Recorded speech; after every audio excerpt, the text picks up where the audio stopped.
السلام علیکم، ہمایوں اقبال شامی پاکستان اکنامک فورم کے حوالے سے بات کر رہا ہوں۔ آج میں جس موضوع پر بات کرنا چاہتا ہوں وہ کل ہی ایک ججمنٹ آئی ہے سپریم کورٹ کی، جس میں جسٹس شوکت صدیقی جو سابقہ جج تھے، جن کو پہلے ڈسمس کر دیا گیا تھا مس کانڈکٹ کے اوپر، اور سپریم جوڈیشل کونسل کا وہ ججمنٹ تھی، پھر انہوں نے اپیل ایک فائل کی سپریم کورٹ میں، جو کافی عرصہ چلتی رہی، کئی بینچوں میں لگی، بندیال صاحب نے بھی اس کو سنا، اس سے پہلے بھی شاید سنی گئی ہے، لیکن ابھی فیصلہ اس کا بھی آ کے جسٹس قاضی صاحب نے اس کو فیصلے کو لکھا بھی ہے اور 3 ممبر بینچ نے کیا ہے۔ اس میں جو میں تھوڑا سا اس ججمنٹ میں جو لکھا گیا ہے وہ بنیادی طور پر یہی لکھا گیا، 2 چیزیں کو لکھا گیا ہے۔ ایک تو یہ لکھا گیا ہے کہ جج صاحب کو جو ہے وہ موقع نہیں ملا پوری طریقے سے ان کو ڈیفینڈ کرنے کا، ان کو انکوائری نہیں کی گئی اور وہ ایک خلاف ورزی کی گئی اور انکوائری نہیں کی گئی ان کی، اور پراپر طریقے سے ایک ڈیو پروسیس آف لا نہیں ہوا،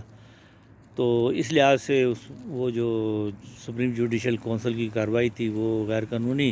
ہو گئی، تو وہ پھر ان کو انہوں نے بری کر دیا۔ اچھا، اب یہاں پر تھوڑا سا کوشچن یہ پیدا ہوتا ہے کہ یہاں پر جو ایشو تھا بیسیکلی وہ کچھ ایسا تھا کہ جسٹس صاحب نے یہ الزام لگایا تھا کہ ان کے اوپر ان کو دباؤ ڈالا گیا ہے کہ ISI کے جو سابقہ چیف تھے اور آرمی کے کچھ لوگوں کی طرف سے جاب وغیرہ وغیرہ، تو ان کو یہ دباؤ تھا ان کے اوپر کہ بینچ کیسے بنائے جائیں اور وغیرہ وغیرہ جو بھی ہوتا ہے، لیکن انہوں نے اس کو مانا نہیں، اور اس لحاظ سے ان کے اوپر انہوں نے پھر جو کیا وہ یہ کیا کہ انہوں نے جا کے وہ ایک راولپنڈی بار کونسل کے اندر جا کے تقریر کر دی، اور وہاں پر انہوں نے کہا کہ اس طریقے سے میرے ساتھ ہوا، مجھ پہ پریشر ڈالا جا رہا ہے اور وغیرہ وغیرہ۔ جی ٹھیک ہے، پاکستان میں پریشر ڈالنے کی ہسٹری بالکل ہے، اس میں کوئی شک والی بات نہیں ہوتی ہوگی، تو لیکن بہرحال ہائی کورٹ اور سپریم کورٹ کے ججز کا بڑا ایک وہ ہوتا ہے، ان کے پاس ایک بڑی پاور ہوتی ہے، کیونکہ ان کو ایک بڑی کانسٹیٹیوشنل سپورٹ ہوتی ہے۔ یہاں پر بنیادی جو نقطہ تھا وہ یہ تھا کہ انہوں نے جو فورم اختیار کیا اس کا وہ غلط کیا۔ انہوں نے جا کے ایک اوپن ایک قسم کی وہ بار کونسل میں جا کے تقریر کی اور وہاں جا کے یہ بتایا، جبکہ وہ یہ چیزوں کو یہ کانڈکٹ کی خلاف ورزی ہے کہ کسی بھی جو ایک جج ہے وہ اگر اپنی کوئی بات کرنا چاہتا ہے تو اس کے لیے اس کا اپنا فورم ہے، اس کا اپنا ایک ہے کہ وہ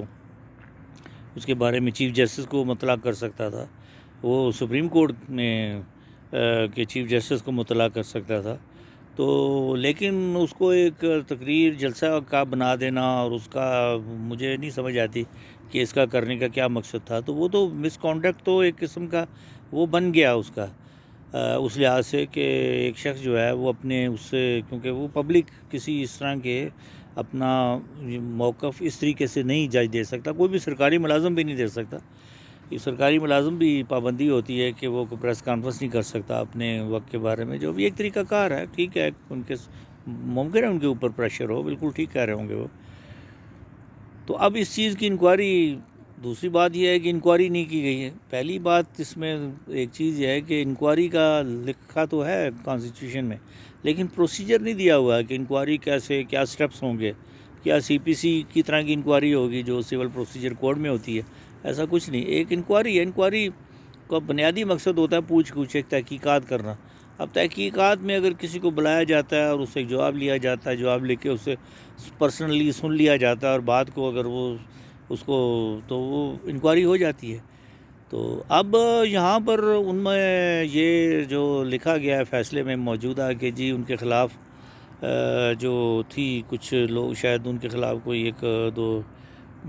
شاید گواہیاں لی بھی گئیں یا نہیں لی گئیں، یا بہرحال کہ ان کو شوکاز دیا گیا، شوکاز دینے کے بعد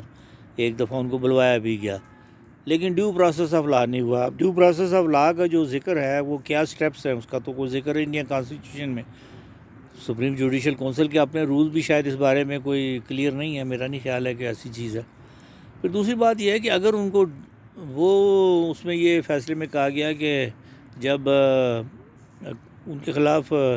انکوائری ہوئی نہیں تو انہوں نے سپریم جوڈیشل کونسل نے خود ہی پرزیوم کر لیا کہ وہ گلٹی ہیں. لیکن اب یہاں پر یہ ہوا کہ یہ بات طے ہو گئی کہ انکوائری نہیں ہوئی ان کی. تو اگر انکوائری ہی نہیں ہوئی تو اس بینچ نے یہ کیسے پرزیوم کر لیا کہ وہ انوسینٹ ہیں, کہ ان کا خلاف کوئی چارج بنتا نہیں ہے. بہتر اس کا میرا خیال ہے زیادہ بہتر یہ ہوتا ہے ایسے معاملات کے اندر عام طور پہ عدالتیں جہاں پر کوئی نقطہ رہ جاتا ہے, کوئی ایک چیز کلیئرٹی نہیں ہوتی, تو وہ دوبارہ ایک کیس کو ریمانڈ کر دیا جاتا ہے. تو بہتر ہوتا ہے کہ سپریم جوڈیشل کونسل کو یہ کیس ریمانڈ کر دیا جاتا اور ان کو کہتا ہے کہ جی آپ ذرا اس سٹیپس کے مطابق ایک انکوائری کر لیں جس طریقے سے کہ مظاہر نقوی صاحب کے کیس میں ہوئی. اور اب تو یہ دوبارہ یہ بھی ایک چیپٹر کھل چکا ہے کہ جی انکوائری ایک جج کی ریٹائرمنٹ کے بعد بھی ہو سکتی ہے. تو میرا خیال ہے زیادہ بہتر یہ ہوتا ہے کہ وہ اس کو ریمانڈ کر دیا جاتا ہے کہ دوبارہ انکوائری کر لی جائے کہ یہ معاملہ ہے یا نہیں ہے. اب یہ معاملہ یہاں تک تو بالکل کلیئرٹی ہے, اس سے تو انکار کوئی بھی نہیں کر رہا, انہوں نے بھی انکار نہیں کیا اس بات سے, جیسا آپ نے کہ جی انہوں نے یہ تقریر نہیں کی. یہ تقریر بذات خود کرنا ایک مس کنڈکٹ ہے.